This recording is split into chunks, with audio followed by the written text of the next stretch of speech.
오늘 하나님께서 주시는 말씀은 요한복음 3장 1절에서 8절까지의 말씀입니다. 영으로 거듭난 사람들의 특징이라는 주제로 살펴볼게요.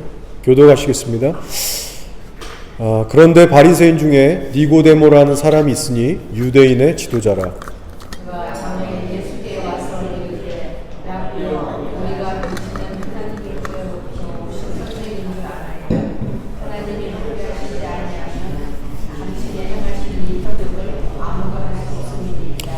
예수께서 대답하여 이르시되 진실로 진실로 내게 이르노니 사람이 거듭나지 아니하면 하나님의 나라를 볼 수 없느니라.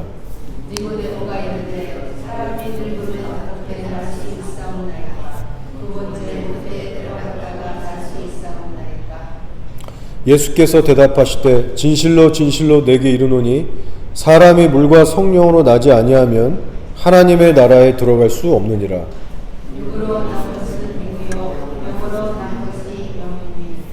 내가 내게 거듭나야 하겠다는 말을 놀랍게 여기지 말라. 임의로 불매 내가 그 소리는 들어도 어디서 와서 어디로 가는지 알지 못하니 성령으로 난 사람도 다 그러하니라. 아멘. 오늘의 말씀은 예수님께서 니고데모라는 사람하고 대화하시는 내용인데 매우 중요한 진리가 담겨져 있습니다. 이때 당시 산헤드린이라고 하는 그 큰 조직이 있었는데 종교적, 도덕적, 심지어 정치적으로도 이스라엘 내를 꽉 잡고 있는 그런 최고의 권위를 갖고 있는 기관이었어요. 비록 로마의 그 식민지 권력 아래 있었지만 그 로마의 어떤 그런 중재를 통해서 승인을 얻기만 하면 그 사법권을 가지고 사형을 시킬 수 있을 정도로 그 정치적인 파워도 갖고 있었습니다. 자, 구성원들을 보면은 전부 종교 지도자들급으로 바리새인들, 서기관들, 제사장, 그리고 또 누가 있죠? 장로들. 한마디로 오늘날로 따지면 그런 어떤 종교 지도자들급인 거죠. 근데 니고데모도 이 한 멤버였다는 겁니다. 이 산헤드린이라는 최고 기관의 한 멤버였어요. 그러니까 꽤 사회적, 종교적으로 신분이 높은 자였습니다. 그런데 이 대부분의 산헤드린 멤버들을 보면 예수님을 배척하고 미워했어요. 하나님을 믿는 백성이라고, 지도자라고 하지만 예수님을 배척한 경우가 대부분인데 니고데모는 달랐습니다. 예수님의 행적을 지켜보면서 예수님에 대한 어떤 특별한 관심을 갖고 있었고, 특별히 사람이 죽어서 어떻게 천국에 가는가, 그 영생에 대한 목마름을 이 니고데모는 갖고 있었어요. 진리에 대한 갈망을, 그 궁금증들을 갖고 있었던 거죠. 그러던 어느 날 용기를 내서 한밤중에 예수님을 찾아가서 이것저것을 물어보게 됩니다. 자, 그때 예수님으로부터 매우 중요한 말씀을 듣게 되는데 5절입니다. 제가 읽어볼게요. 예수께서 대답하시되 진실로 진실로 내게 이르노니 사람이 물과 성령으로 나지 아니하면 하나님의 나라에 들어갈 수 없느니라 하셨어요. 여러분도 아시겠지만 예수님께서 뭔가를 진짜 중요한 거를 말씀하실 때 진실로 진실로 이 표현을 항상 쓰셨습니다. 근데 이 5절에도 나오는 거예요. 내가 진실로 진실로 내게 이르노니 사람이 성령과 물로 거듭나지 않으면 천국에 들어갈 수 없다. 한마디로 누가 천국에 들어갈 수 있는가? 반드시 물과 성령으로 거듭나야만 한다. 이 중요한, 너무나도 중요한 말씀을 하고 계신 거예요. 여러분, 그렇다면 여러분은 정말로 거듭나셨습니까? 여러분, 이것은 천국을 가느냐 못 가느냐의 심각한 문제이기 때문에 이 문제 앞에 우리는 반드시 질문을 해야 되고 항상 우리 자신을 점검할 필요가 있어요. 자, 여기서 거듭난다는 말을 한번 영어로 보시면 그 born again이라는 뜻이에요. born again. 영어가 훨씬 더 이해하기가 쉽습니다. 다시 태어난다는 뜻이죠. born again. 근데 이 말의 의미를 잘 한번 곰곰이 생각해 볼 필요가 있어요. 자, 다시 태어난다는 것은요, 이전 생명이 끝나고 새로운 생명이 다시 시작된다는 걸 의미하고 있어요. 즉, 과거에 나는 죽고 새로운 존재가 된다는 겁니다. 그래서 거듭난다는 것은요, 이전 생명에서 어떤 것이 이렇게 이어지는 것이 아니에요. 예를 들어서 이전의 생명에다가 어떤 생기나 활력을 더 불어넣어서 이전의 생명으로 하여금 뭔가 더 활력 있게 하고 뭔가 더 세지게 하는 그런 차원이 아니라는 겁니다. 이전 생명은 그저 사라지고 종료되고 죽는 거예요. 그래서 옛 생명이 끝나야만 새 생명이 시작되는데 그것이 바로 거듭남입니다. 오늘날 오랜 세월 교회 다니면서 성경 지식이 이것저것 쌓여가고 교회 문화에 아무리 여러분 익숙해진다고 해도 그 사람은 거듭나지 않은 사람일 수 있어요. 장로, 집사, 심지어는 목사의 직분을 받아도 성경 지식을 많이 습득을 해도 옛 생명에 대해서 죽은 적이 없으면 성령의 사람이 아닙니다. 천국 갈 수가 없어요. 자, 로마서 6장 6절 7절의 말씀을 보시면 사도 바울이 이 부분에 대해서 명확하게 이렇게 얘기하고 있습니다. 잘 들어보세요.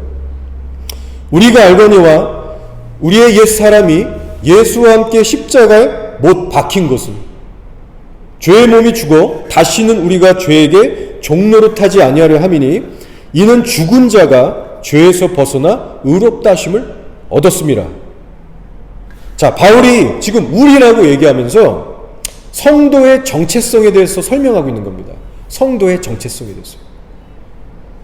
자, 어떤 정체성입니까?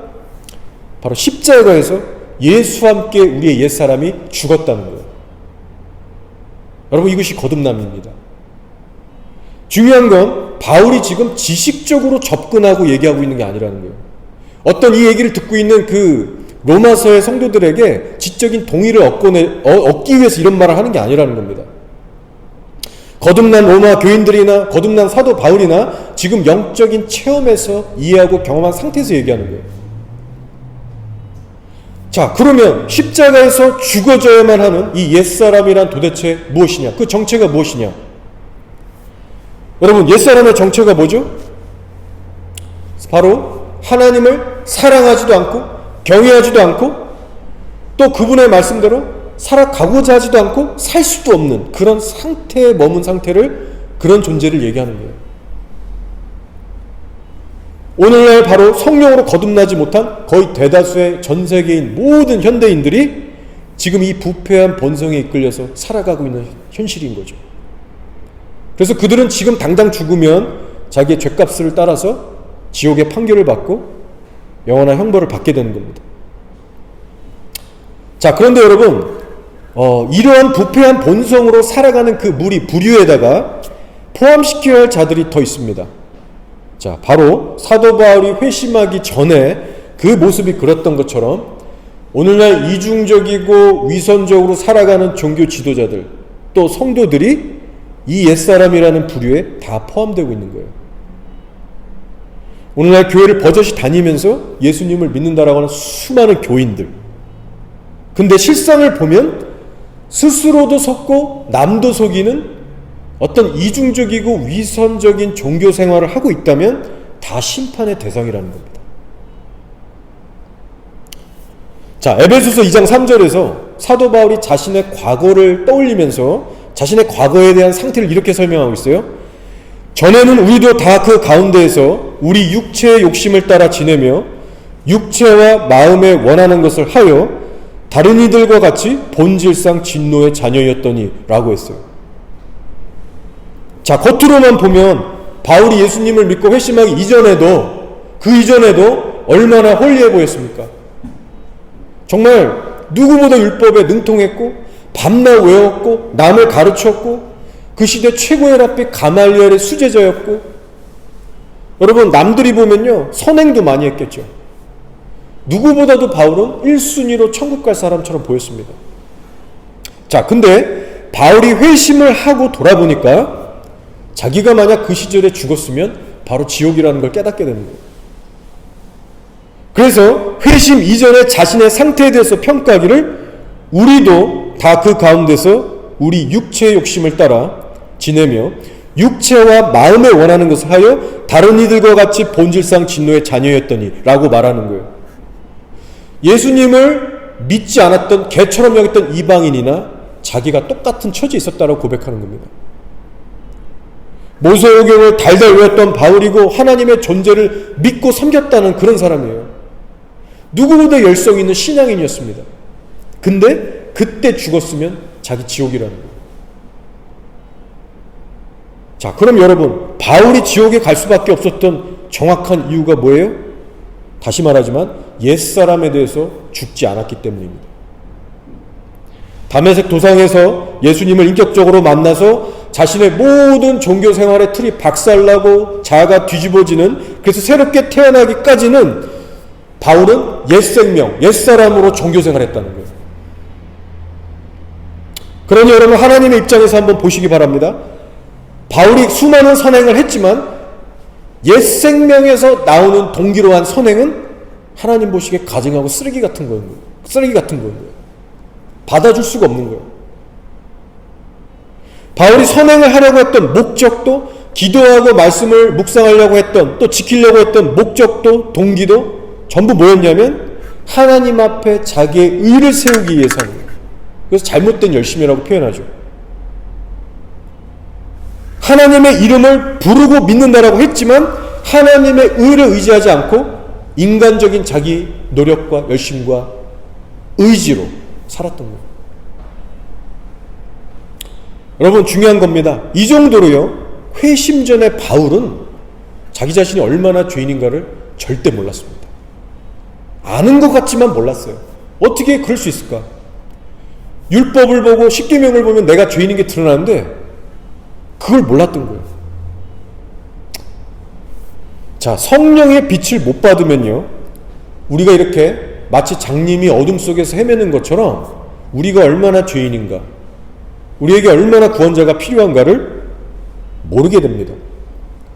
성령의 조명이 정말로 우리 안에 깊숙이 비치지 않으면 하나님의 의를 알 수가 없고 하나님의 의 앞에 고꾸라질 수가 없어요.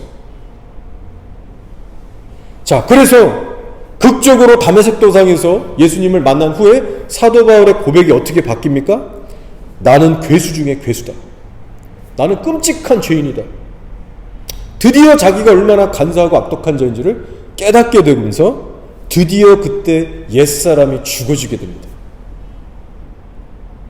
자, 여러분, 이렇게 우리의 옛사람이 먼저 죽는 사건이 없으면 진짜 거듭난 게 아닌 거예요. 죽은 척, 믿는 척 할 수 있지만 그 안에 생명이 없어요. 성령이 안 계세요. 자, 근데 오늘 성경을 보니까 사도 바울만 그랬던 게 아니라 이 니고데모란 사람도 마찬가지였어요. 나름 존경받는 이스라엘 영적 지도자였는데 영적으로 지금 어두워서 아무것도 모른 채 헤매고 있는 겁니다.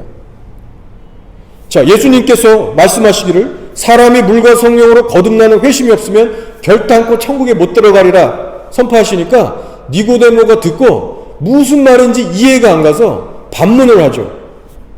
어떻게 그런 일이 있을 수 있냐고 반문하는데 예수님이 그때 책망하십니다.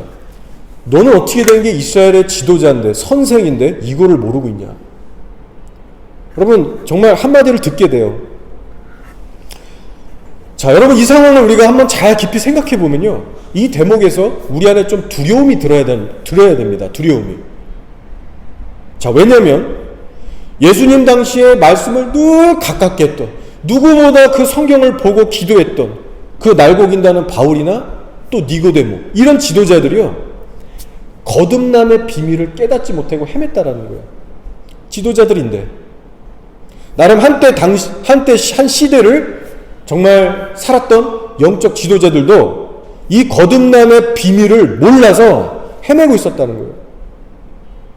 자, 그러면 과연 오늘날 그저 별 생각 없이 습관적으로 교회를 다니는 수많은 교인들, 그냥 듣고 끝나기로 만족하는 교인들, 아직까지 성경 말씀을 보기보다는 세상에 수많은 관심을 두고 있는 그런 교인들, 여러분, 그들의 상태는 과연 어떨까요? 스스로 거듭났다라고 얘기할지 모르지만 거의 대부분은 아닐 수 있다는 거예요. 지식적으로의 거듭남에 대해서 많이 들어봤겠죠. 성령 체험도 나름 해봤겠죠. 그러나 오늘날 성령 체험 해봤다, 신비한 영적 체험 해봤다, 그런 사람들은 꽤 있어도 내가 하나님 앞에서 얼마나 죽을 죄인인지 내 옛 자아를 시퍼렇게 내가 경험했다, 나 십자가 정말 만났다, 이렇게 고백하는 분들이 많이 없습니다. 여러분, 그 실제 증거가 뭐냐면요, 오늘날 교회 건물들이 이렇게 많고 기록을 보면은 교인들의 숫자가 그렇게 많은데 정작 우리가 주위를 볼 때 선한 영향을 끼치는 그런 변화된 성도들은 소수라는 사실을 볼 때 이것이 그 증거가 되는 거예요. 옛사람이 죽은 사람들이 많이 없어요, 교회에. 자, 여러분, 불편한 진실이 있습니다. 성경을 보니까요, 사울도, 여러분 아시는 다윗을 그 쫓았던 사울 왕도, 가룟 유다도 성령 체험 다 한 사람들이었어요. 성령의 감동에서 예언도 해봤고, 전쟁에 담대하게 승리를 이끌었고, 치유, 축사사역 다 해봤습니다. 과거에 이 외에도 수많은 사람들이 성령을 다 체험해본 사람들이 많아요. 그러나 시간이 지나니까 여러분 드러나게 되죠. 그들은 거듭난 적이 없는 사람이에요. 따라서 이 자리에 계신 여러분들도 성령 체험을 한 기준으로 내가 거듭났다, 여러분 그렇게 생각하시면 안 됩니다. 나는 과연 정말 성령으로 거듭난 자인가? 그 분명한 말씀에 대해서, 이런 말씀을 기준으로 해서 내가 혹시 거듭남에 대해서 지식적으로만 이해하고 그치고 있진 않은가, 진지하고 심각하게 살피실 필요가 있어요. 자, 이제 중요한 얘기를 좀 더 해보겠습니다. 잘 들어보세요. 영적으로 거듭난 사람의 대표적인 특징이 하나가 있습니다. 성령으로 거듭났다면 반드시 대표적으로 두드러지게 나타나는 특징이 있는데, 여러분 그것이 뭔지 아세요? 그것은 바로 더 이상 습관적으로 죄를 짓지 않는다는 겁니다. 자, 여러분이 성령을 모시고 산다고 하면서 습관적으로 아무 생각 없이 계속 죄들을 짓고 있다면 지금 거듭난 게 아닐 거예요. 자, 여러분, 육의 본성이 있듯이 엄연히 영에도 본성이라는 것이 있습니다. 내 안에 옛사람이 죽고 성령이 들어오시게 되면 전에는 없었던 하나님을 인식하고 하나님께 순종하고 싶어하는 거룩한 영적인 본성이 생겨지게 돼요. 여러분, 이게 옛사람에게는 없거든요. 근데 거듭난 사람 성도에게는 이 본능이 부어지게 됩니다. 그래서 죄를 짓고 넘어질 때마다 성령이 주시는 책망과 부담과 거룩한 고통을 느끼게 돼요. 자, 근데 육의 본성은요, 나름 죄에 대한 기준이 있긴 있습니다. 여러분이 아시다시피 예수 안 믿는 분들도, 세상 사람들도 강간, 살인 이런 거 나쁘다는 정도는 알아요. 자, 근데 그 죄에 대한 기준들이요, 성령님의 기준에 비하면 너무나도 제한적이고 부패했고 완전하지가 않아요. 예전에 제가 성당에 다니시는 어떤 천주교인을 만났는데 깊은 대화를 좀 했어요. 이분은 변호사입니다. 한 나이는 한 5, 60대 됐던 것 같은데 50대이신 것 같아요. 현직 변호사세요. 이런저런 성경 얘기를 하게 됐는데 제가 마태복음 5, 6, 7장을 설명해 주면서 예수님의 그 산상수훈의 말씀을 얘기해 줬어요. 그러면서 주로 다 남자들이었기 때문에 제가 그 음란죄를 얘기했어요. 예수님의 기준으로 보면 지나가는 여자를 보고 그 러스트, 음욕으로 쳐다만 봐도 이미 간음한 거다. 이거 끔찍한 회개해야 될 죄다. 그 얘기를 하니까 이분이 딱 듣더니 이렇게 얘기하는 거예요.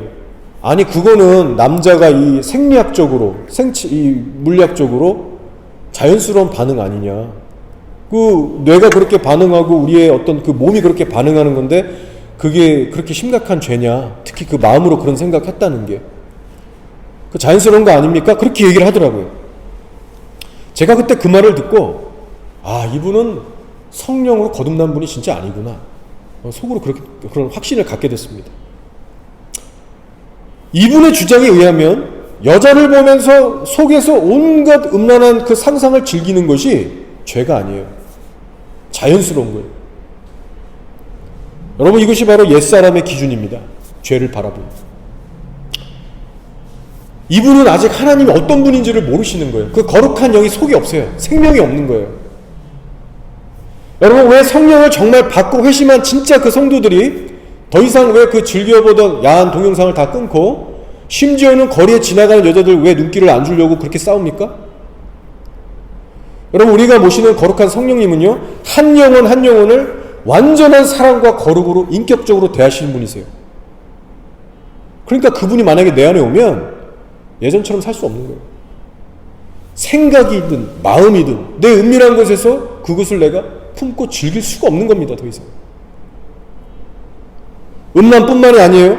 분노, 시기, 질투, 교만, 용서치 못함, 이런 마음들을 지속적으로 품고 살 수가 없어요. 괴로워서.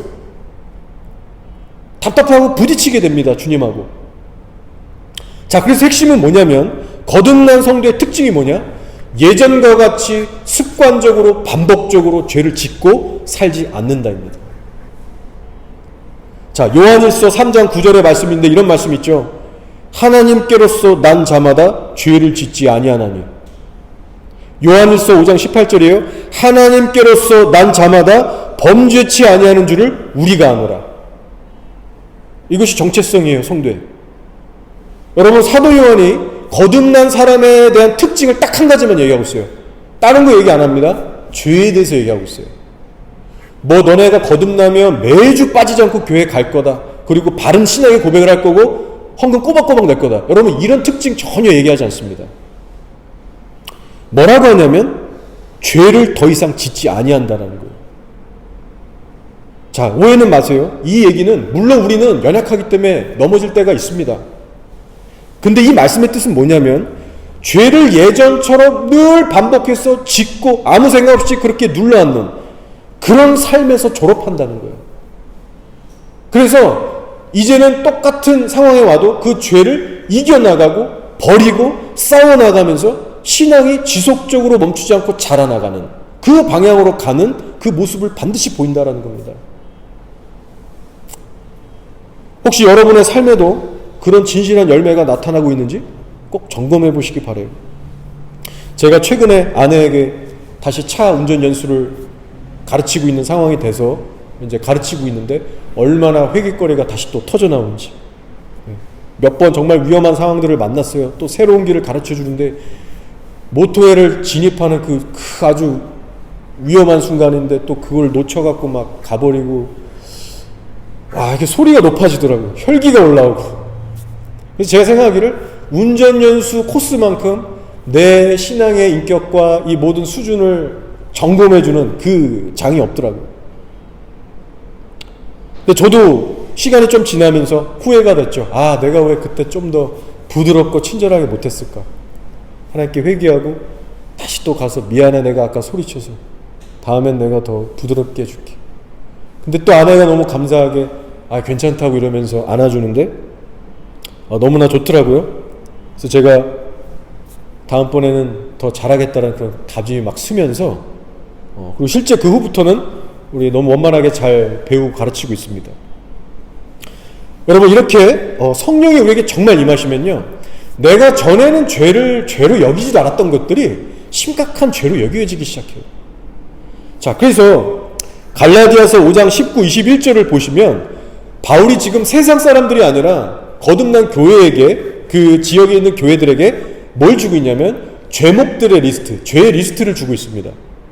그러면서 이어서 바로 그럼 성령의 열매는 반대로 어떠한 것인가를 주면서 육과 성령의 삶이 어떻게 대조적으로 다른지를 비교를 들고 있어요. 한번 들어보세요. 먼저는 그 죄의 리스트를 주고 있습니다. 육체의 일은 분명하니 곧 음행과 더러운 것과 호색과 우상숭배와 주술과 원수 맺는 것과 분쟁과 시기와 분냄과 당짓는 것과 분열함과 이단과, 계속 나와요. 또 투기와 술취함과 방탕함과 또 그와 같은 것들이라.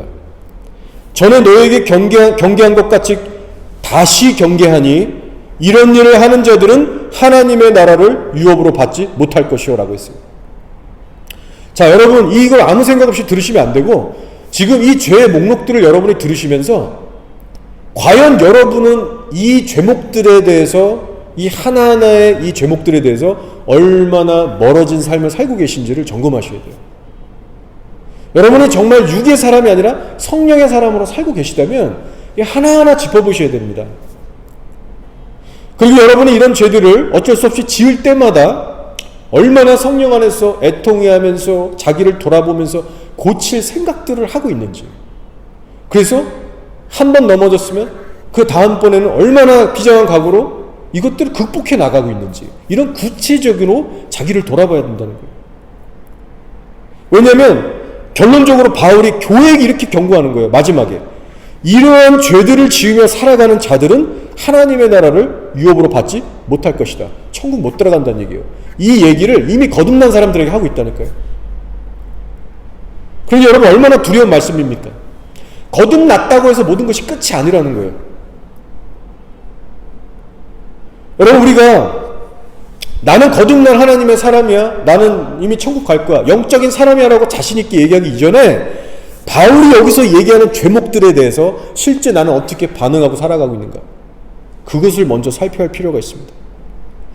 제가 제 아내와 자녀들을 볼 때 물론 가족이니까 사랑하지만 종종 저도 인간인지라 사랑이 없고 너무나도 이게 육이 나갈 때가 많잖아요. 그래서 늘 하나님 앞에 기도하는 것은 주님의 마음을 좀 나에게 부으셔서 좀 이렇게 품게 해달라고, 불쌍히 여길 수 있는 마음을 구합니다. 자, 근데 정말 이 기도가 응답이 돼서 순간순간 종종 늘 제가 나누지만은 불쌍하게 막 보일 때가 있어요. 정말 그거는 제 본성에서 나오는 건 아니죠. 그때 제가 현장에서 이거는 기도 응답이구나, 성령님이 주시는 거구나, 그 감사와 함께 제가 나는 지금 그래도 영적으로 반응하고 영적인 것을 구하면서 지금 영적으로 이렇게 살려고 하고 있구나, 안도감을 갖게 돼요. 자, 근데 반대로요, 갑자기 어느 날부터 상대의 단점들만 막 부각되고 눈에 들어오는 거예요. 아내, 자녀들의 이웃들의 이런 막 단점들이 막 내 안에 들어오고 그것만 보여서 막 미움에 막 짜증이 올라오고, 여러분 그런 상황이 되면 걱정이 되는 거예요. 제가 영 안에서, 성령 안에서 내가 지금 성령 안에서 반응하고 바라보고 이렇게 하지 못하고 육의 본성이 격하게 지금 올라오고 있구나, 영적인 경각심이 들면서 나 이러면 안 되는데 내가 육의 사람으로서 지금 살아가려고 하고 있구나, 그런 경계심이 드는 거예요. 그래서 제가 이런 과정 속에서, 이런 반복되는 이런 과정 속에서 여러분 제가 한 가지 배운 것이 있다면 그것이 뭐냐면, 속에서 남을 향한 어떤 혈기와 원망이나 어떤 정죄나 분한 마음이 들 때마다 그것을 당연시 여기면서, 그래 내가 옳아, 이거는 정말 저 사람들이 잘못한 거야, 어쩔 수 없어, 이렇게 제 자신을 정당화시키지 않는 훈련을 하고 있어요. 스스로를 정당화하지 않는 훈련을 해나가고 있어요. 오히려 힘들고 어렵지만 상대를 불쌍히 여기지 못하는 내 자신을 하나님 앞에서 낮추고 다시 한번 회개하면서 그렇게 하나님의 마음을 구하면서 낮아지는 훈련을 하는데, 여러분 이런 것들을 반복해서 하다 보니까요, 거기에 영적인 돌파와 성장이 있더라고요. 오늘도 노숙자 예배를 섬기는데 저는 설교하느라고 정신이 없어서 잘 몰랐는데 또 새로운 어떤 노숙자 한 분도 그렇고 한 2명이 소세지 또 막 뜨겁게 데폈다고 집사님한테 막 이런 거 막 던져서 막 여기 다리 맞고 좀 심하게 행패를 부리고 이렇게 갔더라고요. 그래서 또 마음 상해하시고 어떻게 하냐 막 좀 얘기하면서 이제 기도로 이제 마무리하고 왔는데, 마찬가지인 것 같아요. 비슷한 류의 훈련이라고 저는 생각합니다. 이게 어떻게 하냐는 방법론보다 먼저 이런 상황을 우리가 바라보는 관점이 바뀌어야 될 필요가 있는 거죠. 그 노숙자가 화낸 게 마땅치 않죠. 우리가 이렇게 와서 해주는 그 자체가 얼마나 사실 그들이 우리에게 감사해야 될 일입니까? 근데 그렇게 보는 것이 아니고 그 사람의 입장에서 그 사람을 다시 한번 고려해주고 내가 다시 한번 그 사람을 낮아져서 섬기고자 하는 마음을 그 방향으로 가는 거예요. 쉽지는 않겠죠. 우리도 감정이라는 게 있으니까. 자, 근데 여러분도 아마 공감하실 겁니다. 우리가 어떤 상황들에서 사람들하고 부딪힐 때 대부분 우리가 사람들하고 부딪히면서 죄를 많이 짓게 되는데, 우리가 스스로 의롭다고 여기면서 나를 정당하기 시작하면요, 그때부터 회개와 겸손의 자리는 물 건너갑니다. 그러면서 하나님이 그렇게 기뻐하시는 상한 심령, 낮아진 심령, 여러분 여기서 점점 멀어지게 돼요. 깨어진 심령 이런 거 갖지 못하게 됩니다. 그러면 또 그때부터요, 사람이 말이 많아지기 시작해요. 쓸데없이 온갖 변명에, 설득에, 자기 주장에 감정도 복잡해지고 머리도 복잡해지고 결론적으로 하나님에 대한 마음이 굳어지기 시작해요. 이것이 자기를 드러내고 자기를 낮추지 않을 때 드러나는 현상이더라고요. 제가 뒤돌아보니까. 저도 그랬고 주변에 그렇게 자기 목소리를 내는 사람들을 관찰해봐도 그렇더라고요. 아무리 자기가 볼 때 별 잘못한 게 없어도 그렇게 되더라고요. 결국 시간이 지나고 뒤돌아보면 내가 육으로 반응했을 때 항상 후회하고 회개거리가 생깁니다.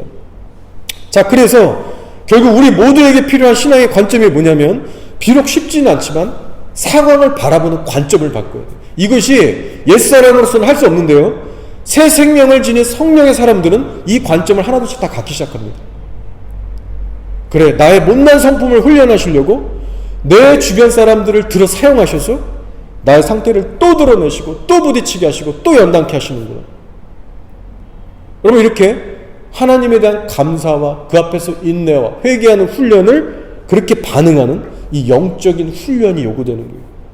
여러분, 이렇게 우리가 할 때 영적으로 세집니다. 이게 진짜 세지는 거예요. 영적인 고수가 돼가는 거예요. 자, 다음 포인트로 넘어갈게요. 이 포인트 하고 이제 마치면 좋겠습니다. 자, 성령으로 거듭난 자들의 또 다른 특징, 두 번째가 무엇이냐? 첫 번째는 습관적인 죄를 반복적으로 짓지 않는다는 것이었고, 두 번째는 무엇이냐? 바로 주님을 섬기고 주님의 일을 하는 것이 이제는 인생의 최고의 낙과 행복이 된다는 겁니다. 이것이 거듭난 사람의 특징 중에 하나예요. 자, 디도서 2장 14절 말씀이에요. 그가 우리를 대신하여 자신을 주심은 모든 불법에서 우리를 속량하시고 우리를 깨끗하게 하사 뭐라고 하냐면 선한 일을 열심히 하는 자기 백성이 되게 하려 하심이라 했어요. 자, 우리가 선한 일에 열심을 내는 것이 하나님의 뜻입니다. 구원만 받고 끝이 아니고 이 땅에서 살아가는 동안 선한 일에 열심을 내는, 영어로 하면 eagerly라는 그 표현을 썼어요. eager. 정말 막 열심을 내다, 갈망하다, 그런 뜻이 있죠. 그래서 우리가 세상을 따라 살지 않고 성령을 따라서 하나님의 기뻐하는 일을 하거나 그분을 섬기게 될 때 세상이 줄 수 없는 기쁨과 평강을 그때 우리가 누리게 됩니다. 이것이 증거로 우리가 받게 되는 거죠. 자, 지난 주일에 우리가 전도를 나갔어요. 저는 성진이하고 짝이 돼서 시내에 나갔습니다. 근데 막 가는 도중에도 비가 막 내리고 가서도 비가 하루 종일 내렸어요. 그날은 성진이도 저도 전도하기 전에는 마음도 좀 지치고 좀 뭐 이렇게 부담도 되고 분위기가 좀 약간 그랬습니다. 근데요, 막상 전도를 시작하는데 하면 할수록 막 기쁨과 담대함이 회복되고 표정이 펴지고 너무 신나게 하게 됐어요. 비 맞고 이런 거 전혀 신경 쓰이지 않도록 저는 막 여기 가서 하고 성진 저기 가서 하고 그러다 다시 또 만나서 가고 퀸스트리트까지 내려가서 막 하고 전도를 정말 잘했습니다. 전도가 끝나고 성진이랑 마무리하면서 얘기를 하는데 서로의 얼굴을 보니까 얼굴빛이 처음하고 너무 다른 거예요. 성진이도 진심으로 너무나 이거 나오기 잘했다고, 처음에 그랬는데 너무 행복하다고 그러면서 약간 오버했는지 마이크 잡고 설교 거리에서도 해보고 싶다고 노스레를 떨고. 여러분, 이렇게 주의 일을 한다는 것이요, 얼마나 우리 영혼의 기쁨과 행복과 만족감을 가져다 주는지 전도라는 이 현장에서도 우리는 경험하고 있는 거예요.